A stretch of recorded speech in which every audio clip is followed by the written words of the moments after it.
우리 성경 말씀 함께 읽겠습니다. 함께 읽을 말씀은 고린도후서 1장 1절에서 11절까지 말씀입니다. 고린도후서 1장 1절에서 11절. 제가 가지고 있는 성경은 신약 286페이지 정도에 있습니다. 고린도후서 1장 1절에서 11절. 찾으셨으면 제가 한 절, 여러분이 한 절 교독하여 읽습니다. 하나님의 뜻으로 말미암아 그리스도 예수의 사도된 바울과 형제 디모데는 고린도에 있는 하나님의 교회와 또 온 아가야에 있는 모든 성도에게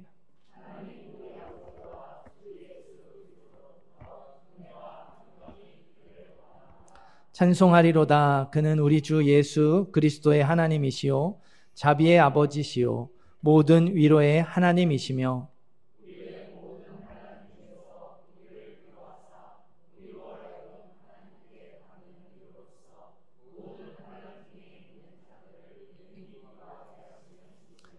그리스도의 고난이 우리에게 넘친 것 같이 우리가 받는 위로도 그리스도로 말미암아 넘치는도다.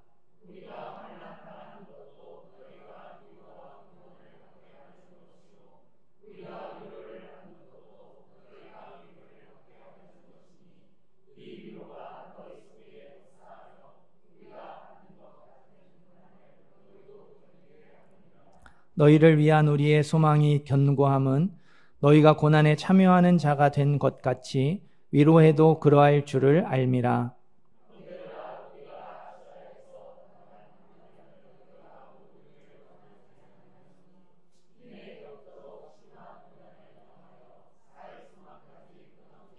우리는 우리 자신이 사형 선고를 받은 줄 알았으니 이는 우리로 자기를 의지하지 말고 오직 죽은 자를 다시 살리시는 하나님만 의지하게 하심이라.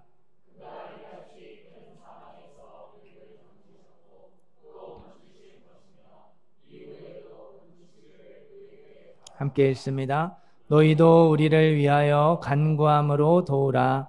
이는 우리가 많은 사람의 기도로 얻은 은사로 말미암아 많은 사람이 우리를 위하여 감사하게 하려 함이라. 아멘. 우리 가능하면 이렇게 영상으로 송출할 때도 이 화면이 나올 수 있도록 그렇게 세팅을 부탁을 드립니다. 최종훈 선교사님 나오셔서 말씀 전해 주실 텐데요. 봉헌 기도 먼저 하시고 말씀 전해 주시도록 하겠습니다. 우리 박수로 환영합니다. 우리 박수로 맞이하겠습니다.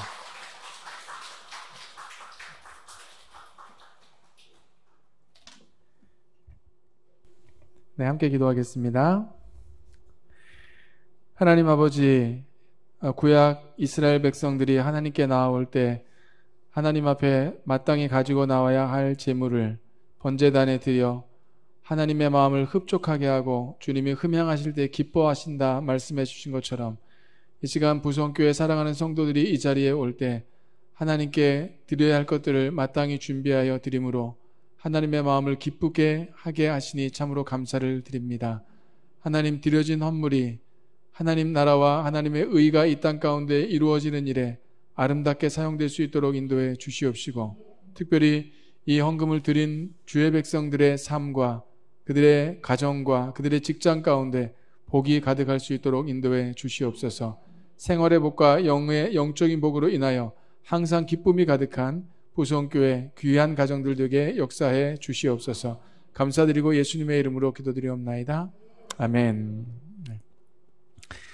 말씀을 전하기 전에 먼저 감사한 것은 오늘 부성교회에 와서 말씀으로 성도님들과 함께 교제할 수 있음에 감사드리고요. 또 수봉산교회에서 한동호 목사님과 동역하면서 사역을 했었는데 오늘도 한동호 목사님 담임 목회자로 있는 이 부성교회에서 말씀을 전할 수 있는 기회 주신 것 먼저 감사를 드립니다.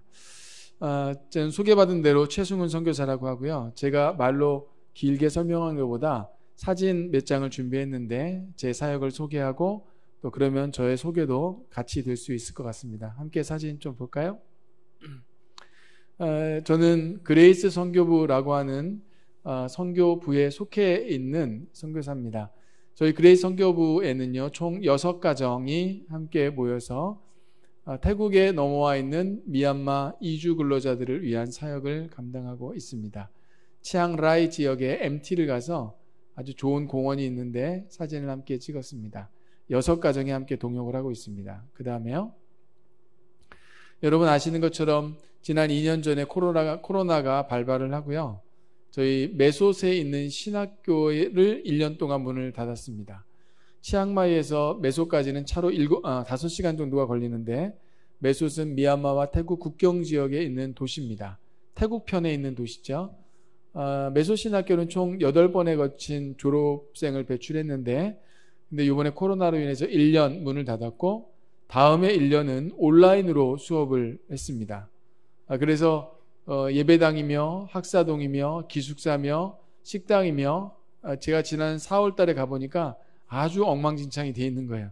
그래서 한 달 동안 수리를 잘하고 지금 6월 6일 날 우리 신학생들 다 오게 해서 개강 예배를 드리고 있는 장면입니다. 우리 학생들이 메소 신학교에 와서 함께 얼굴을 보고 예배하고 또 공부하는데 너무 좋아합니다. 온라인으로 하는 것보다 훨씬 더 좋아하는 그런 학생들 모습을 볼 수 있었습니다. 개강 예배 드리는 장면이고요. 다음에요. 말씀드린 대로 코로나 때문에 1년 동안 문을 닫고 그 다음에는 온라인으로 하면서 신입생 선발을 못했어요. 근데 이번 5월 달에 신입생 선발 인터뷰를 했습니다. 모두 18명을 인터뷰했고 18명 모두를 1학년으로 선발해서 저희가 공부하기로 이렇게 했습니다. 지금 인터뷰하는 장면이고요. 이 학생들이 지금 1학년으로 학교에 입학을 해서 공부를 하고 있습니다. 다음에요. 아까 말씀드린 대로 졸업생을 8번에 걸쳐서 배출했는데 이것이 8번째 졸업식입니다. 코로나가 되기 바로 전이었죠. 그래서 이때 이렇게 모여서 함께 졸업식을 할 수 있었습니다. 8번에 걸친 졸업생들 중에는 20명 넘게 저희 선교부와 함께 선교부 안에서 사역을 같이 감당을 하고 있습니다.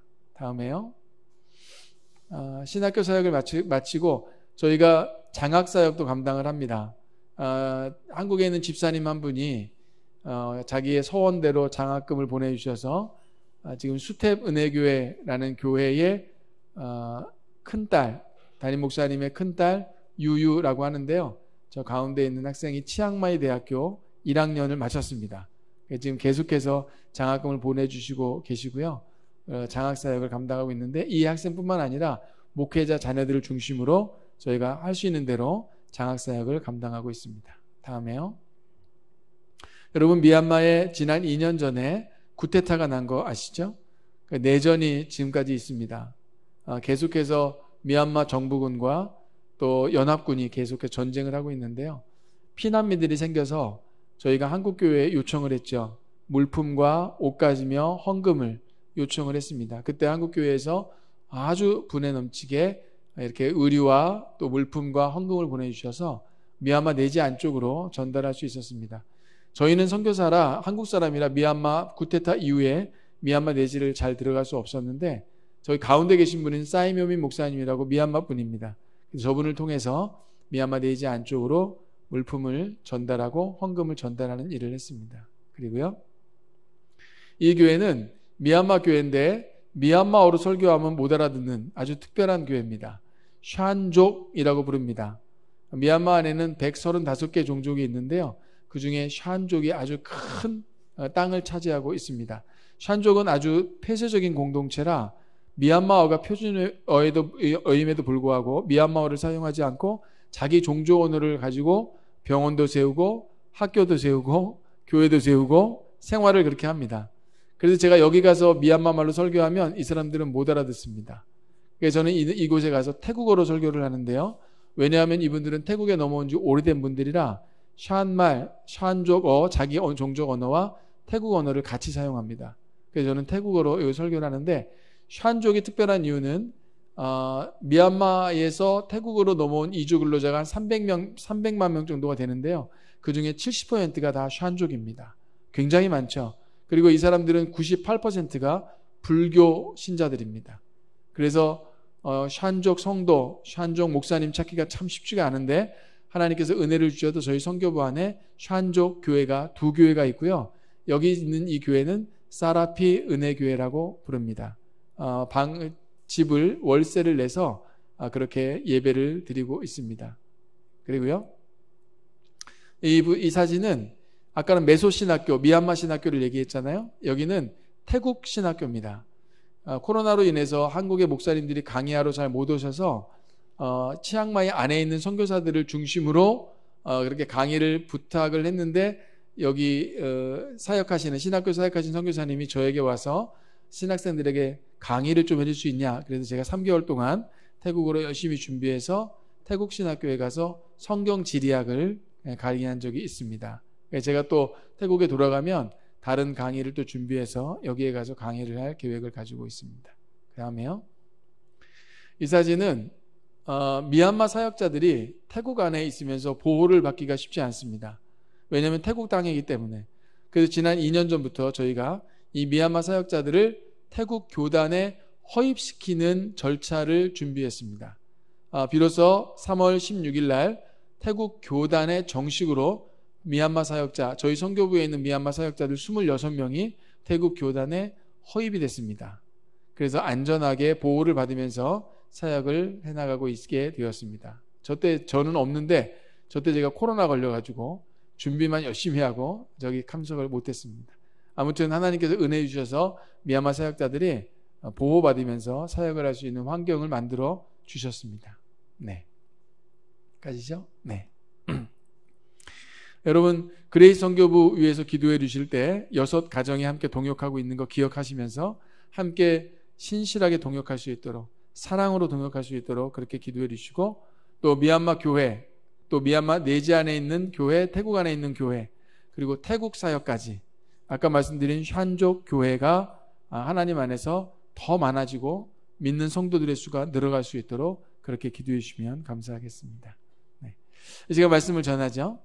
오늘 저는 우리는 복음을 전하는 일을 멈출 수 없다는 제목으로 말씀을 전하겠습니다. 복음이라는 말이 나왔죠. 복음이라고 하는 말의 뜻이 뭔지 아십니까? 유앙겔리온, 이렇게 헬라어로는 이렇게 얘기합니다. 이 말을 굳이 번역하면 기쁜 소식, 이렇게 번역할 수 있고요. 영어로는 good news 아니면 gospel이라고 번역할 수 있습니다. 예를 들어 볼까요? 병에 걸린 사람이 한 명이 있습니다. 환자죠. 암 환자입니다. 고칠 방법이 없죠. 그때 의사가 전화가 왔어요. 당신의 병을 고칠 수 있는 새로운 신약이 개발됐습니다. 이제 당신은 살 수 있습니다. 라고 하는 의사의 말은 환자에게는 복음입니다. 그렇죠? 부모가 5살 된 딸을 데리고 방콕에 놀러 갔어요. 방콕 놀이공원에서 열심히 놀다 보니까 딸이 없어졌어요. 잃어버렸죠? 6시간 동안 열심히 찾았는데 찾을 수가 없었습니다. 많은 걱정이죠. 울음바다입니다. 그때 근처에 있는 경찰서에서 연락이 왔습니다. 당신의 딸을 우리가 지금 보호하고 있습니다. 당신의 딸은 안전합니다. 걱정하지 마십시오. 라는 경찰의 말은 부모에게 복음입니다. 열왕기하 7장을 읽어보면 아람 군대가 이스라엘을 오랜 시간 동안 포위한 사건이 나옵니다. 이스라엘 사람들은 먹을 것을 구하기가 쉽지 않았죠. 결국은 자기의 아들을 삶아서 먹는 일까지 벌어졌습니다.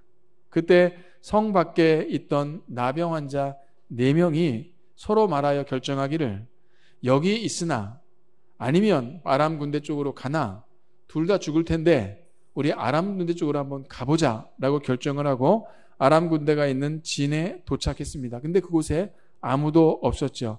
하나님께서 그들을 쫓아내셨기 때문입니다. 4명의 나병 환자는 너무 기뻐서 군인들이 남기고 난 음식을 마음껏 먹었습니다. 그때 나병 환자들 서로 이렇게 말합니다. 열왕기하 7장 9절인데 제가 읽어드릴게요. 우리가 이렇게 해서는 아니 되겠도다. 오늘은 아름다운 소식이 있는 날이언을 우리가 침묵하고 있도다. 아름다운 소식, 이게 바로 복음입니다. 이 소식은 이스라엘 사람들에게 복음이었습니다. 굿 뉴스였죠. 오늘 저는 우리는 복음을 전하는 일을 멈출 수 없다는 제목으로 설교하라고 하는데요. 우리가 그리스도인이라면 마땅히 복음을 전해야 되죠. 복음을 전하는 일을 멈출 수가 없습니다. 그렇다면 왜 우리는 복음을 전하는 일을 멈출 수 없을까요? 설교를 들을 때 우리는 복음 전하는 일을 멈출 수 없습니다 라고 끝, 이게 아니고 왜 우리는 복음 전하는 일을 멈출 수 없을까? 저는 그 얘기를 오늘 설교를 통해서 여러분과 함께 나누고 싶습니다. 만약 우리가 복음 전하는 일을 멈춘다면 어떤 일이 벌어지게 될까? 이 말씀을 함께 나누고 싶습니다. 오늘 본문은 지금 읽은 대로 고린도후서 1장 1절부터 11절까지 말씀입니다. 저는 이 부분을 네 부분으로 나눌 텐데요. 한번 보여주시겠어요? 1절과 2절 한번 읽어주시겠습니까? 시작. 소속이 분명한 사람, 소속이 분명한 교회, 이렇게 볼 거고요. 두 번째 부분은 3절부터 7절인데요. 읽어주시겠습니다. 시작. 네. 8절부터 10절 시작. 11절은 네, 저는 이 네 부분을 차근차근 설명해 가면서 왜 우리가 복음 전하는 일을 멈출 수 없는지에 대한 이야기를 함께 나누겠습니다. 먼저 첫 번째 부분을 볼까요? 다 같이 1절을 읽겠습니다. 앞에 저 화면에 나오죠? 1절? 아니요. 네, 1절 시작. 하나님의 뜻으로 말미암아 그리스도 예수의 사도된 바울과 형제 디모데는 고린도에 있는 하나님의 교회와 또 온 아가야에 있는 성도에게 바울이 자신을 고린도 교회에 소개하면서 자신을 어떻게 소개하냐면 그리스도 예수의 사도된 바울과 이렇게 쓰고 있습니다. 다시 말하면 이 뜻은 나는 그리스도 예수의 것이다. 나는 그리스도 예수의 소유이다. 또는 나는 그리스도 예수에게 속해 있다. 나는 그리스도 예수에게 소속되어 있다는 말입니다. 그런데 자기가 예수의 소유가 된 것은 하나님의 뜻이었다라고 자기를 소개합니다. 우리가 아는 대로 바울은 예수님을 믿기 전에 예수님을 믿는 사람들을 잡아서 감옥에 가두고 핍박하고 때로는 죽이는 일까지 했던 사람이었습니다. 하지만 다메섹으로 가는 길에서 바울은 예수님을 만났죠.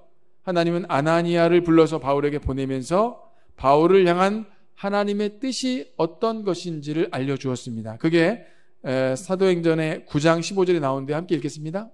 시작. 주께서 이르시되 가라. 이 사람은 내 이름을 이방인과 임금들과 이스라엘 자손들에게 전하기 위하여 택한 나의 그릇이다. 아멘.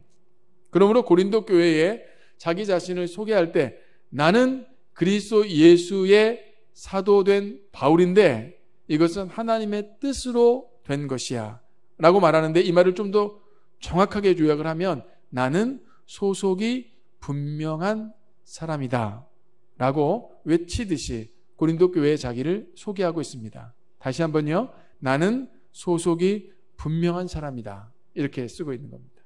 그리고 나서 자신을 소개한 후에 고린도 교회가 어떤 교회인지를 말합니다. 1절 하반절에 고린도에 있는 하나님의 교회라고 쓰고 있어요.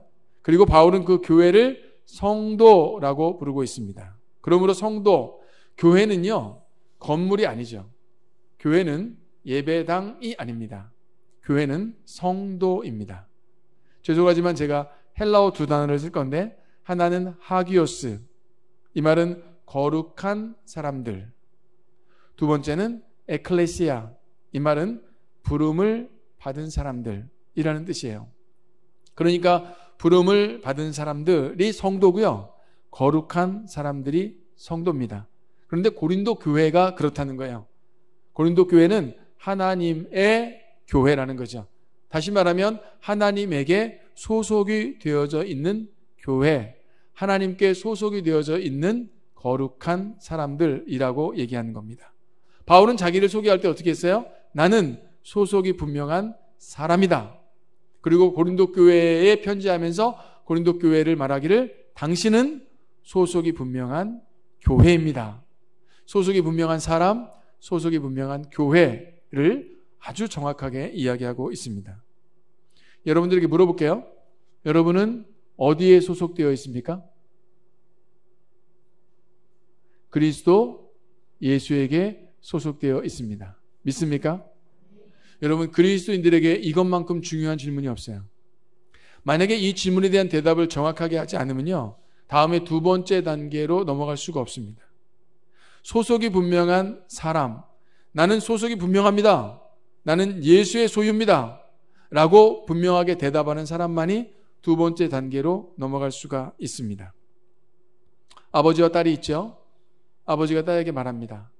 딸아, 너는 내 딸이야. 딸이 아버지에게 말하죠. 아버지, 저는 아버지의 딸입니다. 소속이 분명하죠.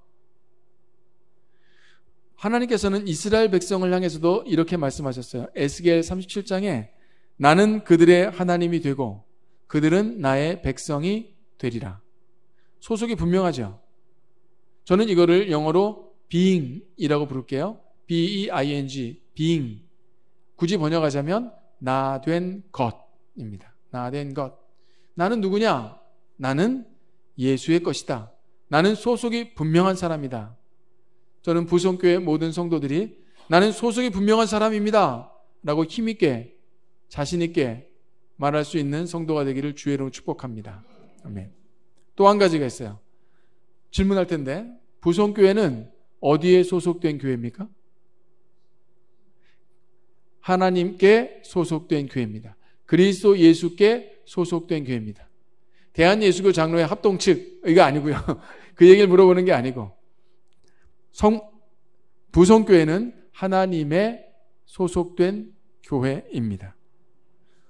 부성교회가 하나님의 교회입니다 라고 대답한다면 그 말의 뜻은 하나님의 뜻에 순종하는 교회입니다, 이런 뜻이에요.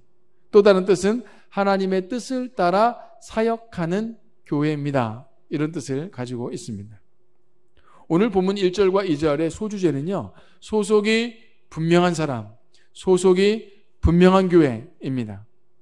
예수를 믿기 전에 우리의 소속은 사탄의 나라였습니다. 그렇죠? 하지만 예수를 믿은 후에 우리의 소속은 바뀌었죠. 죄의 나라에서 의의 나라로 바뀌었습니다. 사망의 나라에서 생명의 나라로 바뀌었습니다. 사탄의 나라에서 하나님의 나라로 바뀌었습니다. 그러므로 우리는 더 이상 죄의 종이 아닙니다. 사탄의 종이 아닙니다. 최승훈 선교사가 예전에 예수님 믿기 전에 사탄의 종이고 죄의 종이었을 때 길을 지나가면 뒤에서 사탄이 제 이름을 부르죠. 최승훈. 그럼 저는 두려운 겁니다. 왜냐하면 저는 죄의 종이거든요. 사탄의 종이니까 그 말만 들으면 무섭습니다. 그런데 최승훈 선교사가 예수 그리스도를 믿고 하나님의 종이 되고 성도가 된 이후에 길을 지나갈 때 사탄이 저의 이름을 다시 부르죠. 최승훈. 그럼 저는 두려워할 이유가 없죠. 왜냐하면 저는 소속이 바뀌었거든요. 사탄의 나라에서 하나님의 나라로, 사망의 나라에서 생명의 나라로 바뀌었기 때문에 저는 소속이 바뀌었습니다. 그러므로 사탄이 저를 부르는 음성에 두려워할 필요가 없지요. 돌아볼 필요도 없지요. 혹시 돌아본다면 왜 돌아보는 거예요? 사탄아, 너는 나와 상관이 없다. 나는 소속이 바뀌었다 라고 선포하기 위해서 돌아보는 것 뿐입니다. 축복합니다. 소속이 바뀐 우리들의 삶 가운데 하나님의 복이 항상 가득하기를 주의 이름으로 축복합니다. 우리는 소속이 분명한 사람입니다. 우리는 하나님의 소유가 되었습니다. 하나님이 우리 주인이 되셨습니다. 내가 어디에 소속되어 있는지가 분명한 사람, 내가 어디에 소속되어 있는지가 분명한 교회는 비로소 두 번째 단계로 넘어갈 수가 있어요. 그것은 고난의 목적, 위로의 목적입니다. 3절부터 7절까지인데 이걸 다 읽진 않겠습니다. 제가 3절부터 7절까지 읽어보니까 두 단어가 계속 반복되어 나와요. 첫 번째 단어는 고난, 두 번째 단어는 위로라는 말이에요. 고난이란 단어가 6번이나 나오고요. 위로라는 말은 무려 9번이나 나옵니다. 그런데 이 고난과 위로라는 단어가 아주 밀접하게 연관되어져 있습니다. 이런 상황에서 바울이 하나님에 대해서 소개하기를 하나님은 위로의 하나님, 모든 위로의 하나님이라고 소개하고 있습니다. 함께 볼까요? 3절을 시작. 찬송하리로다. 그는 우리 주 예수 그리스도의 하나님이시오, 자비의 아버지시오, 모든 위로의 하나님이시며. 왜 바울이 하나님을 모든 위로의 하나님이라고 했을까? 그 정답이 4절에 있는데요. 읽겠습니다. 시작. 우리로 하여금 하나님께 받는 위로로서 모든 환난 중에 있는 자들을 능히 위로하게 하시는 이시로다. 좀 복잡한데 이런 겁니다. 바울이 고난을 받을 때 하나님께서 바울을 위로하시고 바울이 하나님으로부터 받은 위로를 가지고 자신처럼 고난받는 다른 사람을 위로하게 하시는 하나님이시기 때문에 바울은 하나님을 소개할 때 모든 위로의 하나님이라고 소개하는 겁니다. 바울이 전도자죠. 복음을 전합니다. 고난을 받아요. 하나님께서 바울을 위로하시죠. 누구를 통해서? 예수 그리스도를 통해서 위로하십니다. 바울이 위로를 받아요. 그리고 다시 복음을 전합니다. 바울에게 받는 위로가 있죠. 근데 바울처럼 고난받는 사람이 보이는 거예요. 바울이 받은 위로가 있으니까 그 위로를 가지고 이 사람을 위로하죠. 그럼 이 사람이 그 위로를 가지고 다시 일어나 하나님의 뜻을 따라 사는 주의 백성으로 살게 하시기 때문에 바울은 하나님을 소개할 때 모든 위로의 하나님이라고 소개하고 있는 겁니다. 그리고 나서 바울은 5절부터 7절에서 고난의 목적 그리고 위로의 목적에 대해서 자세하게 설명합니다. 총 4단계가 있는데요. 좀 많죠? 한번 볼까요? 1단계는요. 5절에 있습니다. 읽습니다. 시작. 그리스도의 고난이 우리에게 넘친 것 같이 우리가 받는 위로도 그리스도로 말미암아 넘치는도다. 고난이 우리에게 바울에게 있어요. 바울에게 고난이 있죠. 근데 하나님께서 바울을 그리스도를 통해서 위로해 주십니다. 그러니까 첫 번째 단계는 뭐냐면 바울이 고난받고 바울이 위로받는 단계입니다. 이게 첫 번째 단계예요. 이게 5절에 있고요. 두 번째 단계 6절 상반절 시작. 우리가 환난 당하는 것도 너희가 위로와 구원을 받게 하려는 것이요 우리가 위로를 받는 것도 너희가 위로를 받게 하려는 것이니.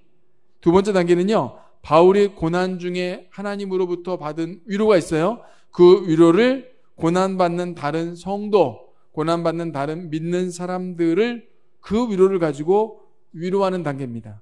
그러니까 첫 번째 단계는 바울이 고난받고 위로를 받고, 두 번째 단계는 바울에 있는 그 위로를 가지고 다른 사람을 위로하는 단계. 두 번째 단계입니다.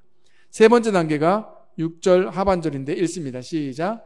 이 위로가 너희 속에 역사하여 우리가 받는 것 같은 고난을 너희도 견디게 하느니라. 세 번째 단계는요. 바울이 고난받을 때 받은 위로를 가지고 다른 사람을 위로하니까 그 사람이 그 위로 때문에 고난을 참고 견디는 단계입니다. 이게 세 번째 단계예요. 그리고 마지막 네 번째 단계가 7절에 있는데 읽을까요? 시작. 너희를 위한 나의 소망이 견고함은 너희가 고난에 참여하는 자가 된 것 같이 위로에도 그러할 줄을 알미라. 바울을 통해서 성도가 위로받고 믿음이 견고해졌죠. 그 견고해진 성도가 다른 성도를 찾아가서 위로하는 단계가 네 번째 단계입니다. 그러니까 다 한꺼번에 볼게요. 제가 1단계 그럼 읽어주세요. 1단계 2단계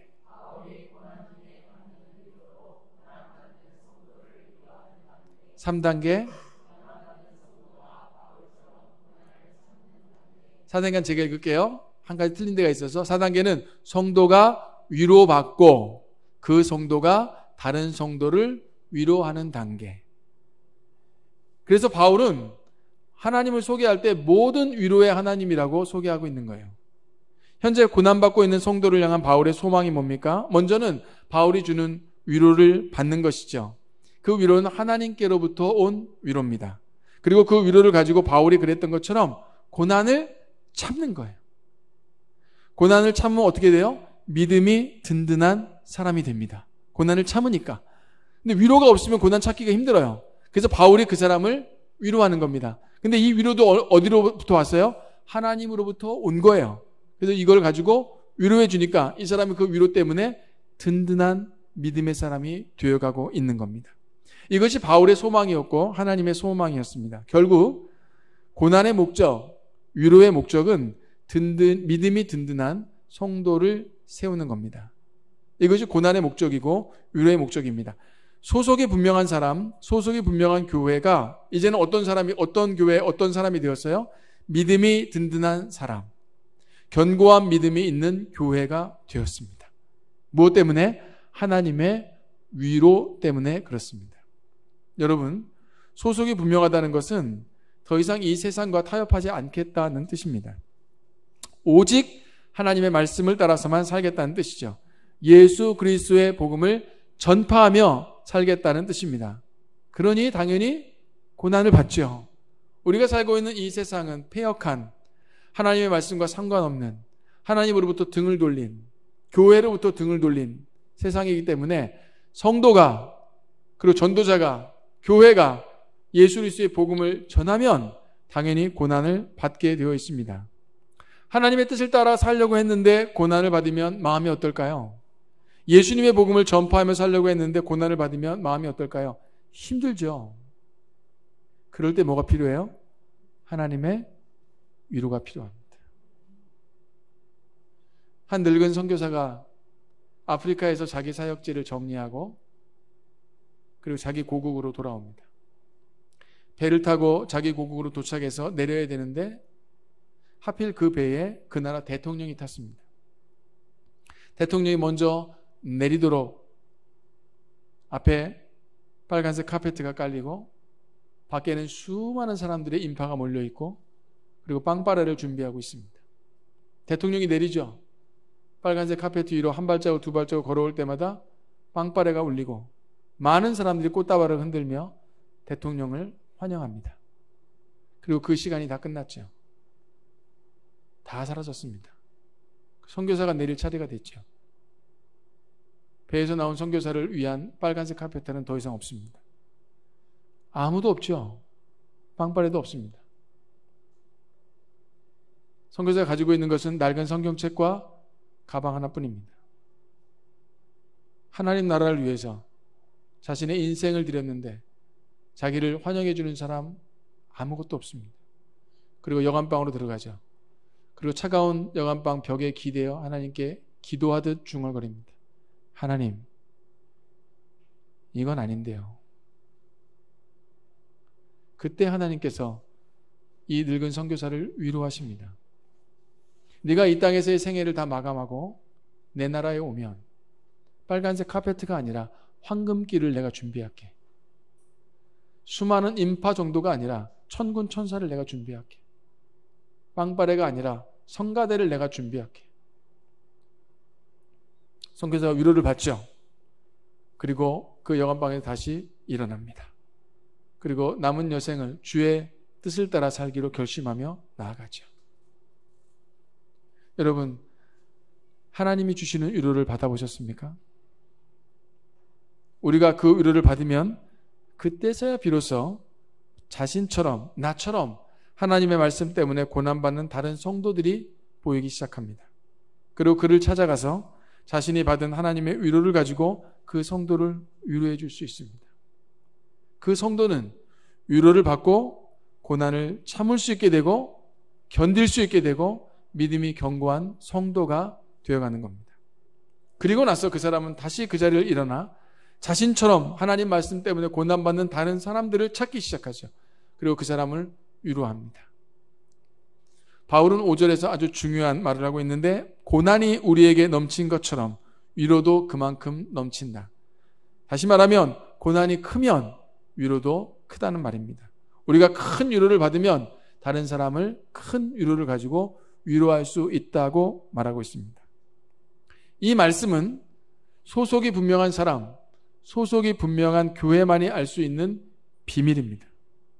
제가 아무리 설교를 해도 하나님의 위로를 경험해 보지 못한 분은 이게 무슨 말인지 잘 몰라요. 하지만 고난 가운데서 하나님으로 인하여 받는 고난 가운데서 하나님으로부터 받은 위로가 얼마나 귀하고 가치 있는 것인지를 아는 분은 그 위로를 가지고 위로받을 뿐만 아니라 다른 사람들을 찾아가 또 위로하는 사역을 감당하는 겁니다. 이 비밀을 아는 자에게 복이 있는 줄로 믿습니다. 여기까지 편지를 쓰고 나서 바울은 자신이 복음을 증거하다가 당한 고난에 대해서 간증을 하는데 8절부터 10절입니다. 먼저 8절 읽을까요? 시작. 형제들아 우리가 아시아에서 당한 환난을 너희가 모르기를 원치 아니하노니 힘에 격도록 심한 고난을 당하여 살 소망까지 끊어지고. 바울이 복음을 전하다가 고난을 받습니다. 이 8절 한 구절 안에 바울의 형편이 어떤지를 알 수 있어요. 첫 번째는 환난, 두 번째 단어는 고난, 세 번째 단어는 살 소망까지 끊어지고 했으니까 절망. 바울의 형편이 어때요? 환난, 고난, 절망입니다. 그리고 사형 선고를 받은 것처럼 되었다 했기 때문에 이 말을 다른 말로 바꾸면 죽음입니다. 그리고 바울이 당한 형편은 환난과 고난과 절망과 죽음입니다. 세상 사람들은 이런 형편을 만나면 여기서 끝이라고 생각을 하죠. 하지만 바울은 다릅니다. 바울이 이 말하는데 9절에서 이렇게 말합니다. 볼까요? 시작.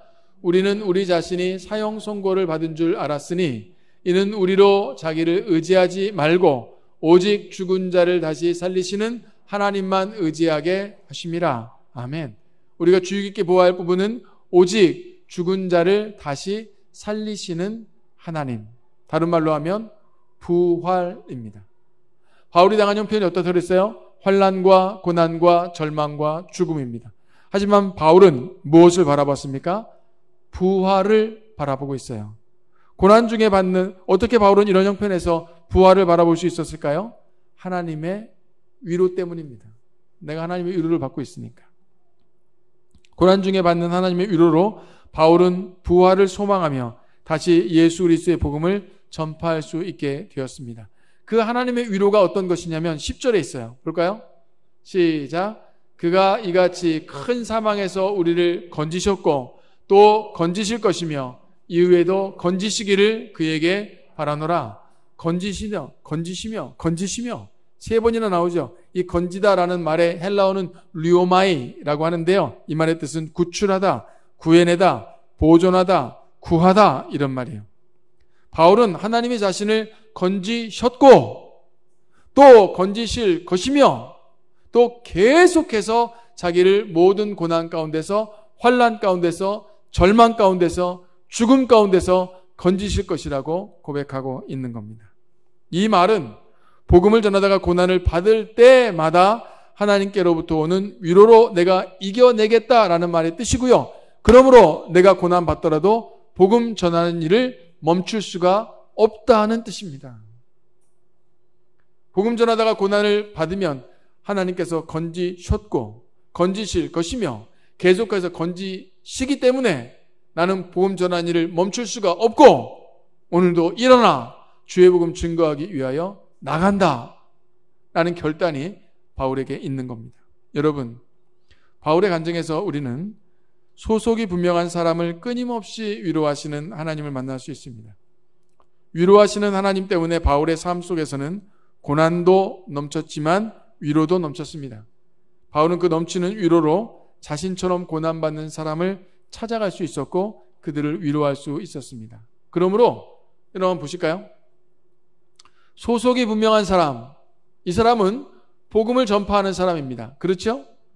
그럼 복음을 전파하다가 고난을 받아요. 그래서 고난을 받는 사람입니다. 그런데 고난을 받을 때 하나님께서 그를 위로하시죠? 위로를 받은 사람입니다. 위로를 받으면 어떻게 해요? 다른 사람을 찾아가 위로하는 사람이 되는 거예요. 그러니까 여기 있는 5가지 사람은요, 5 종류 사람은 다 똑같은 거예요. 다 똑같은 사람인 거예요. 바울의 간증은 꾸며낸 게 아니죠. 자신의 삶에서 겪는 경험이었습니다. 그런 경험이 있었기에 바울은 고린도 교회 성도들을 위로할 수 있었고 오직 하나님만을 의지하라고 가르칠 수 있었습니다. 가짜가 아닌 거예요. 진짜죠. 하나님 진짜로 바울을 위로했고 그 위로를 가지고 다른 사람들을 찾아가서 견뎌야 돼. 참아야 돼. 그걸 듣고 이 사람들이 그 위로 때문에 참고 견디니까 믿음이 견고한 사람이 된 겁니다. 제가 이번 주에 김해에서 올라오고 있는 길이었습니다. 차를 타고 올라오고 있는데 지난 3주 전에 미얀마 네지안에 있는 차홍송 은혜교회라는 곳에 사역자가 메신저로 연락이 왔어요. 그리고 교회의 어려운 형편에 대해서 이야기를 했습니다. 그리고 말하기를 선교사님 차가 한 대 있으면 좋겠습니다. 멀리 있는 성도들이 오고 싶어 하는데 저는 오토바이밖에 없어서 1명, 2명 정도밖에 못 데려오는데 차를 한 대 가지고 성도들을 데리고 와서 예배드리게 하고 또 교육하고 또 함께 기도하고 이러고 싶습니다. 그래서 제가 기도합시다. 그리고 전화를 끊었죠. 그리고 그 주간에 집사님 한 분을 만났어요. 얘기를 나누다가 이 이야기를 했습니다. 그 집사님이 선교사님 제가 헌금할게요. 얼마입니까? 그때 그 사역자가 저한테 한 400만 원 정도 된다고 했거든요. 제가 400만 원 정도 됩니다. 그랬어요. 제가 헌금하겠습니다. 그리고 그 다음날 400만 원이 입금됐습니다. 저는 곧바로 그쪽으로 보냈죠. 김해에서 차를 타고 이렇게 올라오는데 메신저로 사진 한 장이 뚝 날라온 거예요. 뭘까요? 차를 사서 차 사진 날라왔어요. 차를 샀다는 기쁨보다 저를 위로하시는 하나님의 위로가 뭔가 하면 하나님 내가 뭔데 나를 사용하셔서 선교지에 이런 좋은 일이 있게 하십니까? 나를 사용하시는 하나님이 너무 감사한 거예요. 위로를 받는 거죠. 그리고 차를 타고 한 10분 정도 더 운전해 가고 있는데 집사님 한 분이 전화가 왔어요. 그 집사님은 지난 6개월 전에 병원에서 간경화 판정을 받았어요. 여러분 아시죠? 간경화가 뭔지? 한번 판정 받으면 간 이식 외에는 살 수 있는 도리가 없는 그런 판정을 받으셨어요. 그리고 나서 이분이 기도를 참 많이 하셨어요. 저도 그 집사님을 위해서 많이 기도했습니다. 물었죠. 집사님 어떻습니까? 병원에 갔었어요? 갔었대요. 어떻습니까? 지금 상황이. 의사가 깜짝 놀랍니다. 왜요? 간이 건강하대요. 의사가 그래서 간은 한 번 나빠지면 더 이상 좋아질 수 없는 거라서 너무 이상해가지고 한 번 검사하는 걸로 만족하지 않고 이 검사도 하고 저 검사도 하고 계속 검사를 한다는 거예요. 근데 결과는 간이 건강해졌다는 겁니다. 할렐루야. 그 소식을 듣는데 얼마나 제가 위로를 받았는지 몰라요. 하나님 이 소식을 통해서 저를 또 위로해 주시는 거예요. 저는 이제 그런 위로의 소식을 들었죠. 하나님께서 저를 위로해 주시죠. 그러면 저는 이제 8월 8일 다시 태국으로 가면 미얀마 교회를 섬기고 태국 교회를 섬길 때 이 위로를 전하는 사람이 되는 겁니다. 하나님께로부터 온 위로로서 다른 사람들을 위로하는 사역을 감당할 수 있도록 하나님께서 저를 사용해 주시는 겁니다. 저는 우리들 모두가 바울과 같은 간증이 있는 성도들이 되기를 주님의 이름으로 축복합니다. 그러려면 먼저 소속이 분명한 사람, 소속이 분명한 교회가 되어야 됩니다. 소속이 분명하면 복음을 전합니다. 복음 전하다가 고난을 받죠? 그때 하나님이 위로하십니다. 그 위로로 다른 사람들을 위로할 수가 있는 것이죠. 하라는 것은 하나님의 위로를 믿음으로 바라볼 수 있기를 주의 이름으로 축복합니다. 죽음의 상황에서 부활을 받던 바울과 같이 죽음의 상황에서 다시 살리시는 하나님을 보는 영적인 눈이 열리기를 주의 이름으로 축복합니다. 악한 일에서 건지시는 하나님을 바라볼 수 있기를 바랍니다. 바울이 디모데에게 권면합니다. 볼까요? 시작. 주께서 나를 모든 악한 일에서 건져내시고 또 그의 천국에 들어가도록 구원하시리니 그에게 영광이 세세토록 있을지어다. 아멘. 주께서 나를 모든 악한 일에서 건져내시고 나를 위로하시고 나에게 힘을 주시고 믿음을 견고케 하시며 나로 천국에 들어가게 하시는 주님께 세세 무궁토록 영광이 있을지어다. 아멘. 바울은 이런 본문 오늘까지 이렇게 설명하고 나서 마지막 단계 기도를 부탁합니다. 11절인데요. 읽습니다. 시작. 너희도 우리를 위하여 간구함으로 도우라. 이는 우리가 많은 사람의 기도로 얻은 은사로 말미암아 많은 사람이 우리를 위하여 감사하게 하려 함이라. 여기서 맨 처음에 너희도 라고 쓰고 있죠. 이 너희도가 누구냐면 예전에 고난받았을 때 바울이 받은 위로를 가지고 그를 위로하면 그들이 그 위로받고 믿음의 견고한 성도가 되었다 그랬잖아요. 그 사람들이에요. 그 사람들이 우리를 위하여 바울을 위하여 간구함으로 도우라. 우리를 좀 기도 부탁을 하는 거죠. 그 사람들한테.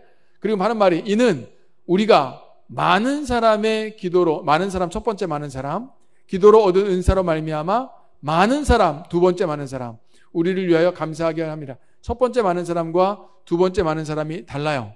첫 번째 많은 사람은 아까 얘기한 바울에게 위로받고 믿음의 견고한 든든한 사람이 되어져서 바울을 위해서 기도를 해주는 사람.